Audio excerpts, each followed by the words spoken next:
स्वागत है ब्रेक के बाद। आप देख रहे हैं डीडी न्यूज पर इस वक्त, और अब हम बात करने वाले हैं कि पश्चिम बंगाल में एसआईआर को लेकर जो चुनावी दंगल चल रहा है, इस पर सुप्रीम कोर्ट सख्त है। पहले पूरी रिपोर्ट देखिए। पश्चिम बंगाल में एसआईआर को लेकर शुरू की गई सियासत अब सड़क जाम और उग्र प्रदर्शन तक पहुंच गई है। पिछले एक साल से वोटर लिस्ट शुद्धिकरण यानी एसआईआर की प्रक्रिया पर सवाल उठाकर राज्य की मुख्यमंत्री ममता बनर्जी ने इसे बड़ा चुनावी मुद्दा बना लिया है। नतीजा, सुप्रीम कोर्ट के निर्देश में सुनवाई प्रक्रिया में लगे न्यायिक अधिकारियों को भी धमकाने का सिलसिला तेज हो गया है। मालदा जिले में एसआईआर एडजुडिकेशन के बाद नाम काटने को लेकर उपद्रवियों ने 7 न्यायिक अधिकारियों का घेराव कर लिया और लगभग उनको कई घंटों तक बंधक बना लिया था। तो मामले की गंभीरता को देखते हुए सुप्रीम कोर्ट ने बेहद गंभीर टिप्पणी की है। कोर्ट ने पश्चिम बंगाल के डीजीपी और कलकत्ता हाई कोर्ट के चीफ जस्टिस के साथ ग्रुप कॉल भी की। सुप्रीम कोर्ट के चीफ जस्टिस खुद देर रात 2 बजे तक इस मामले की निगरानी करते रहे थे। कल की बात है ये। आज सुनवाई के दौरान सीजेआई ने कहा उन्हें इस घटना को लेकर हाई कोर्ट के चीफ जस्टिस का पत्र भी मिला है। सीजेआई ने कहा यह बहुत चिंता की बात है कि चीफ जस्टिस द्वारा पुलिस और प्रशासन के उच्च अधिकारियों को घटना की सूचना देने के बाद भी वो घटनास्थल पर बहुत देर से पहुंचे। सीजेआई ने कहा यह घटना न केवल न्यायिक अधिकारियों को डराने धमकाने की कोशिश है, बल्कि ये इस कोर्ट को भी चुनौती देती है। सीजेआई सूर्यकांत ने ममता बनर्जी सरकार के वकील से कहा है कि आपके राज्य का हर अधिकारी राजनीतिक भाषा बोलता है। चीफ जस्टिस ने पश्चिम बंगाल के एडवोकेट जनरल को फटकार लगाते हुए कहा है कि दुर्भाग्य से आपके राज्य में हर अधिकारी राजनीतिक भाषा बोलता है। क्या आप समझते हैं कि हम नहीं जानते कि उपद्रवी कौन थे? कोर्ट ने इसी से कहा कि कल की घटना की सीबीआई या फिर एनआईए द्वारा जांच कराकर इसकी प्रारंभिक रिपोर्ट सीधे सुप्रीम कोर्ट को सौंपे। मालदा की घटना से ममता बनर्जी ने हालांकि अपना पल्ला झाड़ लिया है। उनका मानना है कि अब मेरे हाथ में तो प्रशासन है नहीं, कानून व्यवस्था पूरी तरह से मेरे हाथ से निकलकर निर्वाचन आयोग के पास दे दी गई है। मुख्य सचिव, गृह सचिव, डीजी, पुलिस कमिश्नर, जिलाधिकारी, बीडीओ, एसडीओ, आईसी सब बदल दिए गए हैं। मुझसे सब कुछ छीनकर निर्वाचन आयोग यहां सुपर राष्ट्रपति शासन चला रहा है, यह ममता बनर्जी का कहना है। एक तरफ गृह मंत्री और दूसरी तरफ राज्यपाल को साथ लेकर। लेकिन सवाल यह है कि ममता बनर्जी एसआईआर के विरोध में लोगों को सड़क पर उतरने को क्यों उकसा रही थी? इस बीच उधर भवानीपुर पहुंचे गृह मंत्री अमित शाह ने पश्चिम बंगाल की ममता सरकार पर जबरदस्त हमला बोला। शाह ने कहा मैं अभी 15 दिन तक बंगाल में ही रहने वाला हूं।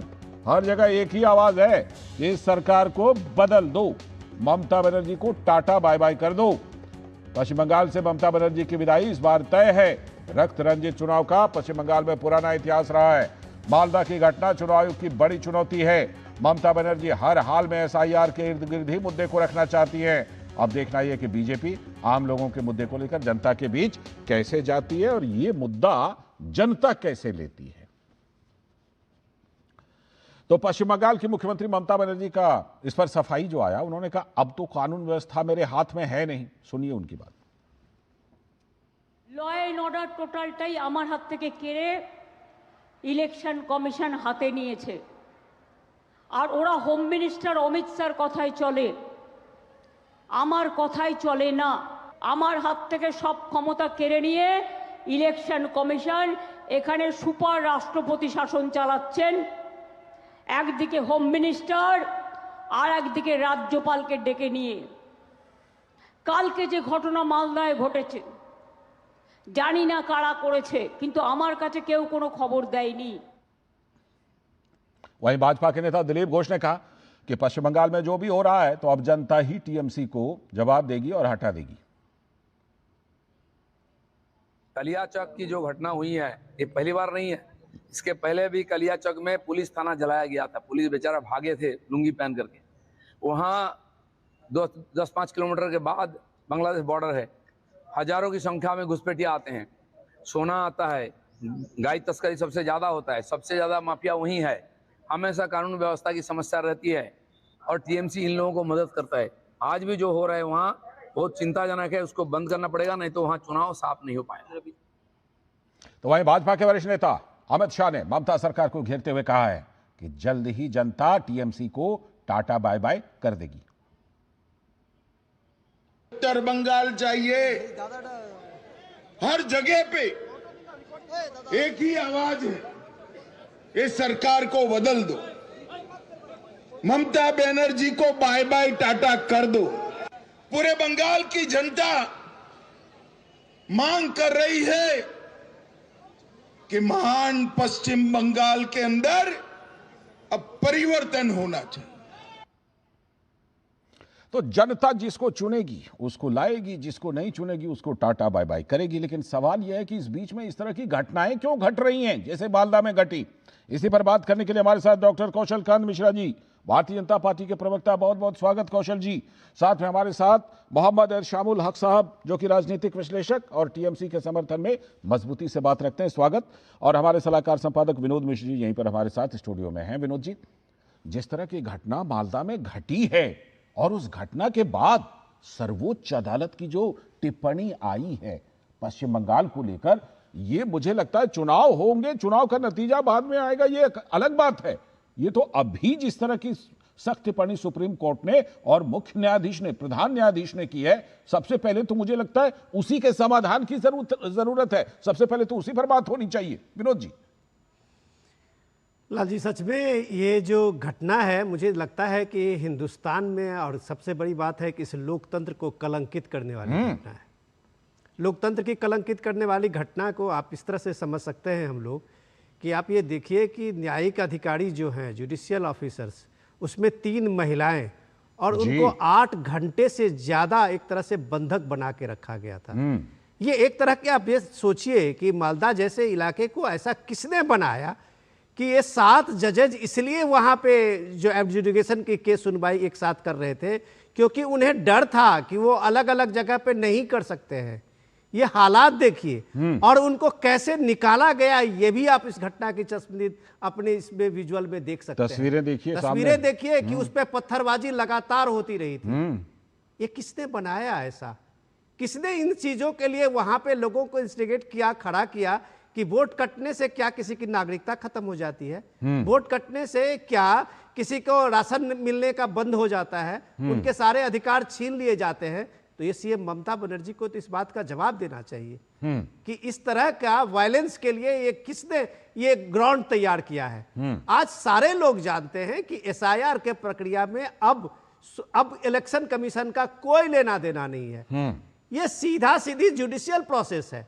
सुप्रीम कोर्ट के आदेश के बाद जो लोगों का नाम लॉजिकल डिस्क्रिपेंसी में है, उसके जजेस सुनवाई कर रहे हैं। जज जो लिस्ट नाम दे रहे हैं, इलेक्शन कमीशन उसको सप्लीमेंट्री लिस्ट बना के प्रकाशित कर रहा है। इतना सा रोल सिर्फ इलेक्शन कमीशन का है। बात। और लगातार आप इलेक्शन कमीशन को जिस तरह से प्रचारित कर रहे हैं, लोगों के सामने लोगों को आप एक उसका दुश्मन बता रहे हैं, तो मुझे लगता है कि ममता बनर्जी को इस लोकतंत्र पे कोई भरोसा नहीं है। वो सीधा कब्जा चाहती है। बिल्कुल। तो सीजीआई ने जो कहा कि एडवोकेट जनरल को कहा कि आपके राज्य में कम से कम हर अधिकारी राजनीति की ही भाषा बोलते हैं जी, क्या हम नहीं जानते हैं किसके पीछे कौन है?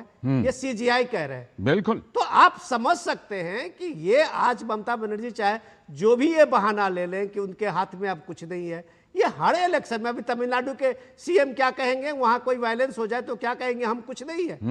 अभी असम के सीएम क्या कहेंगे कि वहां कुछ ऐसा लॉ एंड ऑर्डर का सिचुएशन, वो कहेंगे कि हम कुछ नहीं है। हर जगह इलेक्शन कमीशन की ये व्यवस्था है कि वो इलेक्शन कमीशन के अंदर में सारे अधिकारी काम करते हैं। तो क्या ममता बनर्जी चाहती है कि बस उन्हीं का सब कुछ चले और इलेक्शन कमीशन का वहां कुछ भी नहीं चले? तो ये शर्मनाक हालत को, ये चैलेंज है कि जब आप कहते हैं फ्री एंड फेयर इलेक्शन, तो मुझे लगता है कि ममता बनर्जी बंगाल से सीधे फ्री एंड फेयर इलेक्शन को चुनौती दे रही है। सौरभ दत्ता भी हमारे साथ जुड़ गए हैं ग्राउंड रिपोर्ट देने के लिए। सौरभ, कल की घटना पर अभी तक क्या कुछ हुआ है?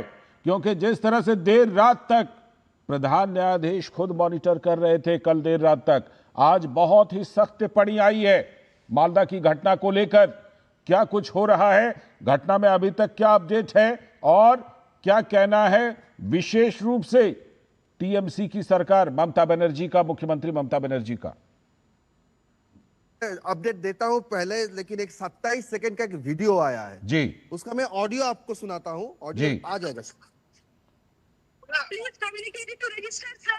Our pilot is here. Our pilot car has suffered accident due to these hurdles. Our pilot is over there. He has suffered accident due to the hurdles of bamboos and the hurdles and the bridge. We are traveling alone. I could take care of my children. Take care of my children if something happens to me. ये महिलाएं हाँ, मैं वही कहने वाला था कि इसके बारे में जरा हमारे दर्शकों को बताइए, क्या ये महिला न्यायिक अधिकारी की आवाज थी? हाँ बताइए। ये महिला न्याय अधिकारी की आवाज थी। वो जब कन्वॉय से जा रही थी, जब उनको रेस्क्यू करके लेकर जा रहा था, रास्ते पर बम्बू था तो वो बम्बू रोड से ब्लॉक किया गया था, लेकिन उसको जब क्रॉसओवर करने के गया था गाड़ी, तो बांस से लेकर गाड़ी से पीटा गया, पत्थरबाजी हुआ, पथराव किया गया। और उस लाल जी, हमारे पास विजुअल है, जरा बताइए अपने प्रोड्यूसर को। हाँ, हम प्रोड्यूसर से कहेंगे कि जरा वो विजुअल भी साथ साथ दिखाते रहे। हाँ आप बोलिए सौरभ दत्ता, बोलते रहिए आप। बम्बू और पत्थर की मार से, पथराव से जो महिला न्यायाधीश थे, उनके न्यायाधिकारी थे, उनके पायलट को यानी ड्राइवर को चोट लगा। वही वो बोल रही है कि मेरा जो पायलट है सिवियरली इंज्योर्ड हो चुके हैं, सिवियरली इंज्योर्ड हो चुके हैं, उनका हालत खराब है। और ये हाईकोर्ट के किसी ऑफिसर्स को वो कम्युनिकेट कर रहे हैं, कह रहे हैं कि अगर मेरे बच्चे को कुछ हो गया तो हाईकोर्ट टेक केयर करने, उनका ख्याल रखिएगा, ध्यान रखिएगा। यानी वो बच नहीं, ये बात कह रही है महिला न्यायिक अधिकारी। हाँ, और अभी इसी के चलते ये जो बात कल हुआ, इसी के लिए आज सुप्रीम कोर्ट ने पूरे कड़ी शब्द से पूरे घटना का निंदा किया। और सीधे तौर से जो बात कुछ देर पहले विनोद जी भी बता रहे थे, वो सारी बातें आज उन्होंने अपने ऑब्जर्वेशन में बोले। और अभी 18 अरेस्ट हुए हैं। अभी Ganesh Kumar chief election commissioner, वो राज्य के एडीजी सीईओ से ओवर द वीसी कर रहे हैं, बैठक चल रही है। सौरभ दत्ता जो कह रहे हैं आप 18 लोगों की गिरफ्तारी हुई है, कौन है ये लोग, इसके बारे में कुछ पता चला? ममता बनर्जी कह रहे हैं हमारे हाथ में कुछ है नहीं तो हम क्या करें। ये 18 लोग कौन गिरफ्तार हुए हैं और कितने लोग शामिल थे इस घटना में? देखिए, सबकी तो आइडेंटिटी रिवील नहीं हुआ, लेकिन ये पता चला कि एक आईएसएफ कैंडिडेट है, यानी इंडियन सेकुलर नौशाद सिद्दीकी का जो पार्टी है, वो फुरफुरा शरीफ वाले जो मौलाना साहब है उनकी पार्टी, और बाकी सब 17 है। आगे चल के पता चलेगा कि कौन कौन है। लेकिन जिस तरह से आज 3 रैलियों से ममता बनर्जी ने अपना पल्ला झाड़ी है, उसको लेकर भी काफी चर्चा चल रही है। क्योंकि उन्होंने 3 स्पीचों में पहले जब शुरू किया तब कहा था चुनाव आयोग और बीजेपी का ये प्लान है, और जो खत्म किया है मालदा में, उसमें कांग्रेस को उन्होंने कहा है कि ये सारी षड्यंत्र यानी बाकी सारे लोग जिम्मेदार हैं, सिर्फ मुख्यमंत्री का और उनकी सरकार का और प्रशासन का कोई लेना देना, बाकी सब सारे लोग जिम्मेदार हैं, ये मान के चला जाए। एहतशामुल साहब, ये कौन लोग थे?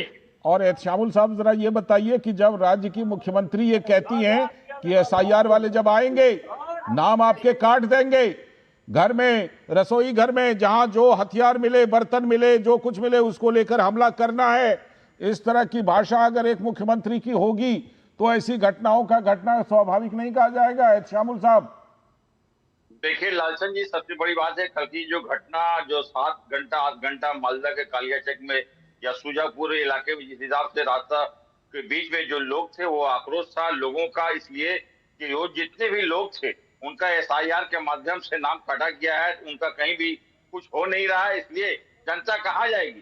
जनता रोड पर आकर करके अपने आक्रोश क्या है, लेकिन इसका सीधा जवाबदेही जो है, यानी उन लोगों ने सही किया है एहतशामुल साहब, उन लोगों ने सही किया। देखिए ये हमारा राइट है, मौलिक अधिकार है। हम रास्ते पर उतर करके यहाँ देखेंगे, पूरा हिंदुस्तान में, मालदा ही नहीं, मुर्शिदाबाद ही नहीं, ये पूरा देश में इस तरह से रास्ते पर उतर करके लोग आते हैं। इसमें फंडामेंटल राइट है, मौलिक अधिकार है। इसी तरह से गाड़ियों को तोड़ते हैं, गाड़ियों पर हमला करके शीशे तोड़ते हैं। महिला न्यायिक अधिकारी बेचारी गुहार लगाती रहती है। लालचंद जी इसका सीधा जिम्मेदार ज्ञानेश कुमार मुख्य चुनाव आयोग है। और इस तरह का आज देखिए, इस तरह का जो घटना घटी है, इसका जो मेन जो है ये चुनाव आयोग के द्वारा समझ लिए किया गया, और केंद्र सरकार के इशारे पर अगर इतने लोगों का नाम कहने का मतलब चुनाव आयोग सब कुछ संभाले और मुख्यमंत्री कहते रहे लोगों को कि हमला करो। लाल जी मैं तो समझ रहा था कि इस्तेमाल साहब पढ़े लिखे आदमी हैं और एक सभ्य की भाषा बोलते हैं, लोकतंत्र की भाषा बोलते हैं। आप जिस तरह की बात कर रहे हैं, टीएमसी के नेता हैं, और जस्टिफाई कर रहे हैं। आपकी मुख्यमंत्री ममता बनर्जी जस्टिफाई नहीं कर पा रही है। वो कह रही है कि हमें शर्म होनी चाहिए, इसने बंगाल को शर्म किया है। वो तो कम से कम ये परसेप्शन तो बनाती है, आप तो चुनौती देते हैं।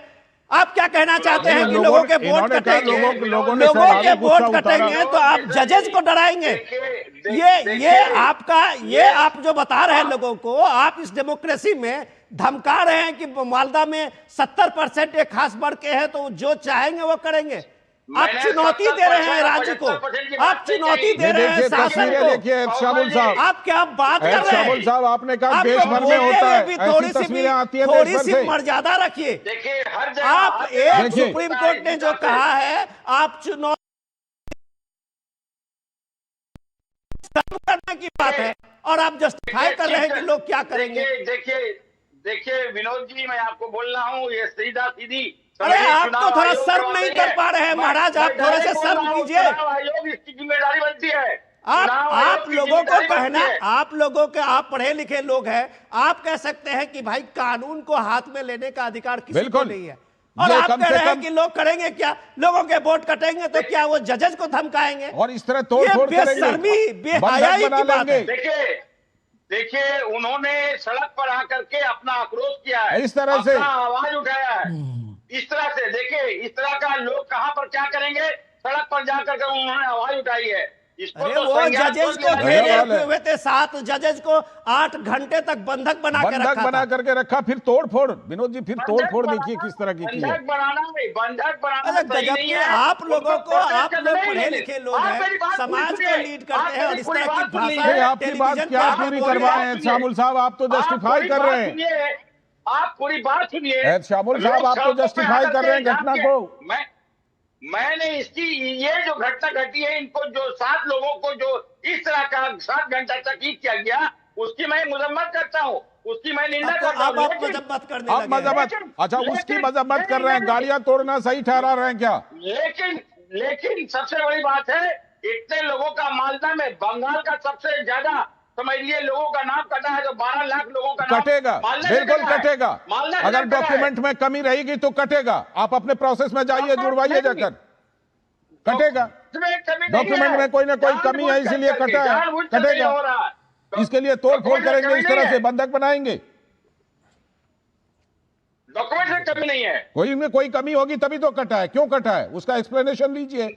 उसके लिए सुप्रीम कोर्ट ने पूरी व्यवस्था दी है। सुप्रीम कोर्ट में आप, मतलब आप नहीं, मैं कह रहा हूं टीएमसी, जिसका आप समर्थन करते हैं, टीएमसी ही तो दौड़ कर सुप्रीम कोर्ट गई थी। काम कर रहा है उसके लिए टीएमसी ही ना दौड़ करके गई थी, मुख्यमंत्री ममता बनर्जी तक सुप्रीम कोर्ट गई थी। तो अब जैसे सुप्रीम कोर्ट कर रहे हैं, करने दीजिए। लालचंद जी, मेरा डे 1 से हमारा अनुरोध है कि कोई भी लीगल वोटर जिसका सभी चीज है, सभी डॉक्यूमेंट, ठीक है। कौशल कांत मिश्रा जी काफी देर से इंतजार कर रहे हैं। कौशल कांत जी, कैसे ऐसे में, ऐसी स्थिति में कैसे चुनाव लड़ेंगे, कैसे लोग भयमुक्त होकर वोट डालेंगे? कौशल कांत जी।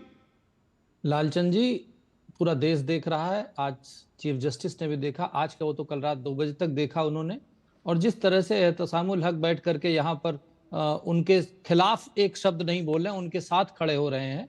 और उसका नतीजा क्यों आया? इसलिए आया क्योंकि अगर उसी प्रदेश की ममता बनर्जी जो चीफ मिनिस्टर रही हैं इतने सालों तक, उन्होंने ये कहा कि घर की औरतें अपने यहां से हथियार, मैंने उस बयान का हवाला दिया, ठीक, उसके अलावा उन्होंने एक और बयान दिया था स्टेज से कि अगर एक समुदाय के लोग अगर सड़क पे आ गए तो क्या होगा। हाँ। अगर उनका नाम कट गया तो सड़क पर आ गए, तो कुछ नहीं हो रहा है। ममता बनर्जी जानबूझकर ये कर रही हैं और उनके प्रवक्ता उन्हीं की लाइन टो कर रहे हैं, कोई नई बात नहीं कर रहे हैं। और केवल अब सुप्रीम कोर्ट के चीफ जस्टिस का जब इन्वॉल्वमेंट हुआ है, तब पूरे देश को सच्चाई नजर आ रही है कि भारतीय जनता पार्टी जिन पॉइंट्स को उठाती थी वो कोई राजनीतिक पॉइंट नहीं थे। भारतीय जनता पार्टी के लिए राष्ट्र प्रथम का नारा है। सरकार आती रहेगी, जाती रहेगी, हर 5 साल पे बदलती रहेगी, पर देश नहीं बदलेगा। लेकिन ममता बनर्जी जिस लाइन पे चल रही है, उस लाइन से वो पश्चिमी बंगाल को बांग्लादेश बनाने की कोशिश करें। आपको ये समझ है, काली चक्की जहां पर बात हो रही है, वहां पर 2011 का सेंसस ये कहता है कि वहां पे 89.29% में, परसेंट के साथ बता रहा हूं, 89.29% मुस्लिम है। कोई भी रहे, देखिए, किसी समुदाय के लोग भी रहे, किसी को ये करने का अधिकार नहीं है। एकदम लालचंद जी, हमें कब तक सबसे मतलब पर्दा डालते रहेंगे चीजों पर? भारत में कौन सा ऐसा देश हो सकता है जहां पर 90 अगर 2011 में 99.9% लोग हैं तो आज तो 100% होने वाले होंगे। वो कहां से आ गए? कैसे इतनी डेमोग्राफी चेंज हो गई? कहां से खरीद के लाए गए लोग? ये सिर्फ टीएमसी के बोए हुए सांप हैं जो वहां पैदा हो रहे हैं। और वो सांप कहां से आए? वो सौरभ दत्ता, राजनीति के इतर मुझे ये बताइए कि क्योंकि सुप्रीम कोर्ट के मुख्य न्यायाधीश ने, प्रधान न्यायाधीश ने कलकत्ता हाईकोर्ट के चीफ जस्टिस से भी इस मामले पर बात की है, ग्रुप कॉल तक की है। न्यायिक लेवल पर, प्रशासनिक लेवल पर इस मामले में आगे क्या हो रहा है? कलकत्ता हाईकोर्ट इसमें क्या कह रहा है, क्या कर रहा है? चीफ जस्टिस ने ही आज एक रिपोर्ट दिया था सुप्रीम कोर्ट के चीफ जस्टिस को, उसके चलते ही आज के सुबह अर्ली मॉर्निंग मेंशन होकर ये सारी बातें सामने आई है। और इधर से लॉ एंड ऑर्डर सिचुएशन को लेकर सीईओ गणेश कुमार अभी बैठक कर रहे हैं, राज्य पुलिस प्रशासन से बैठक कर रहे हैं, क्योंकि चीफ जस्टिस ने ये भी कहा है कि आपका डीजी कोई नहीं गया, देर तक वैसे ही उनको रहने दिया। तो ये जो सारी बातें हैं, इन सारी बातों के साथ साथ एक क्रोनोलॉजी बार बार सामने आ रही है बंगाल की पॉलिटिक्स में। देखिए 9 मार्च वो दिन था जब यहाँ पे कमीशन का फुल बेंच आया था और ममता बनर्जी धन्ना मंच से कही थी कि 1 सेकेंड लगेगा एक समुदाय को एकजुट होने में। फिर जाके ये तो सीधा भड़काने वाली बात है भाई। लाल जी, फिर जब इस्तेहार पब्लिश हुआ उस दिन उन्होंने कहा कि मैं अभी पावर में नहीं हूं, अगर कल जाके कोई दंगा हो जाता है, कोई अगर रायट होता है तो इसके जिम्मेदार मैं नहीं रहूंगी। ये एक बार नहीं 3 से 4 बार वो बोली है। और फिर जब ये कालिया चौक वाला इंसिडेंट हुआ तब वो कहते हैं कि हम दंगा नहीं चाहते हैं, और वो खुद आज बोल रही है कि कल शुक्रवार है, लाल जी कल शुक्रवार है, कोई हंगामा ना हो। अरे शुक्रवार को हंगामा क्यों होगा? ये बात कहां से आ रहा है? ये सवाल भी है। जाहिर सी बात है विनोद जी, देखिए चुनाव आयोग ने अधिकारी बदल दिए, बड़े बड़े अधिकारी बदल दिए, भारी संख्या में तबादला कर। अब क्या करें? अब ऐसा क्या करें जो इस तरह की घटना ना घटे? विनोद जी। लाल जी देखिए, मुश्किल ये है कि अब ममता बनर्जी का गेम प्लान तो लोग जानते हैं। गेम प्लान यही है कि ममता बनर्जी अपने 15 साल के जो एंटी इनकम्बेंसी है वो कहीं भी इस चीज को चुनावी मुद्दा में नहीं बनाना देना चाहती। अब उनके कोई पूछे कि वहां जो 25,000 शिक्षकों की नौकरी गई वो कहां गई, उनको कोई पूछे कि ये जो गुलाबी नोटों की बौछार उनके मंत्री के घर से हुआ वो करप्ट मिनिस्टर का क्या हुआ, उनके कोई पूछे कि ये इतने सारे घोटाले, दर्जनों घोटाले की सीबीआई जांच हो रही है, उन घोटालों में क्या हुआ। तो ये जो ममता बनर्जी का पूरे 15 साल का जो बीजेपी का आरोप है एक लूट का, ये पूरा एक लूट का तंत्र बना हुआ था। उस लूट के तंत्र पे जब जनता सजग होने लगी है, जनता में बात आ रही है, ये मुद्दा बन रहा है, तो ममता बनर्जी शायद इस मुद्दे से अलग एसआईआर के इर्द गिर्द ही ये चुनाव कराना चाहती है। ये एक गेम प्लान है मालदा में, और ये मालदा में एक गेम प्लान है कि पूरा बंगाल का इलेक्शन सिर्फ एसआईआर पे कंसंट्रेट करे, और एसआईआर के इर्द गिर्द ममता बनर्जी पोलराइज करा रही है, जिसके लिए जो चुनाव में थ्रेट अभी कांग्रेस पार्टी, सीपीएम, ओवैसी साहब, ये सारे लोग जो उतरे थे, मालदा ने उनको कम से कम ये बता दिया है कि ममता ही है इस कम्युनिटी का। ठीक है एहतशामुल साहब, पूरा गेम प्लान यही है, पूरा गेम प्लान यही है कि अलग अलग बयान देकर लोगों को भड़काया जाए, एसआईआर के मुद्दे को उठा करके बाकी मुद्दों को छुपाया जाए। लालचंद जी, सच बात आपके चैनल के माध्यम से सामने आ गया। आपके संवाददाता सौरभ दत्ता ने आपके साथ सभी लोगों के बीच में कहा है कि ये जो घटना घटी है उसका मुख जो था वो आईएसएफ का कैंडिडेट था। इस चीज से हमें जानकारी बाद में हुई, हमारी मुख्यमंत्री कह रही है ये पूरा समझ लिया आईएसएफ के लोग थे, लेकिन हमारा इस हिसाब की जो घटना कल घटी है, सबसे बड़ी बात है कि आज चुनाव आयोग 58 लाख लोगों का नाम समझिए यहाँ पर एडजुडिकेशन में ये सिद्ध करे, ये क्लियर करे, लोग आक्रोश में क्यों रहेंगे। लेकिन कांग्रेस का भी तो नाम ले रही है सीएम ममता, कांग्रेस के कार्यकर्ताओं का भी नाम ले रही थी, उनका भी नाम ले, सबका नाम ले रही है। कौशल कांत मिश्रा जी कह रहे हैं आईएसएफ वालों ने किया, कांग्रेस वालों ने किया। लालचंद जी, हाँ कौशल लालचंद जी सौरभ दत्ता जी ने जो स्टेटमेंट्स बताए, मैं उसी की बात कर रहा था। वो केवल और केवल अराजकता फैलाना चाहती हैं, जिससे जो बंगाल का शांत प्रिय वोटर है वो वोट देने ना जाए और इनके गुंडे वोट दें। आप सोचिए 5 साल की बच्ची के साथ एक जुडिशियल ऑफिसर क्या कह रही है कि अगर मुझे कुछ हो जाए तो हाईकोर्ट मेरे बच्चे की वो ऑडियो हमने सुनवाई, वो आप सोचिए इस तरह का माहौल बना करके केवल और केवल वो ये मैसेज दे रही पूरे बंगाली भाइयों को जो शांत प्रिय हैं कि आप लोग अगर वोट देने निकले तो आपका यही हाल करेंगे टीएमसी के गुंडे। बिल्कुल, मुझे लगता है कि देश की सर्वोच्च अदालत, प्रधान न्यायाधीश वो चुनौती महसूस कर रहे हैं आज के दिन कि कैसे वहां पर चुनाव होगा, कैसे फ्री एंड फेयर इलेक्शन होगा, कैसे हिंसा रुकेगी। फिलहाल शुक्रिया आप सभी का भाग लेने के लिए। कौशल कांत मिश्रा जी, शामुल साहब।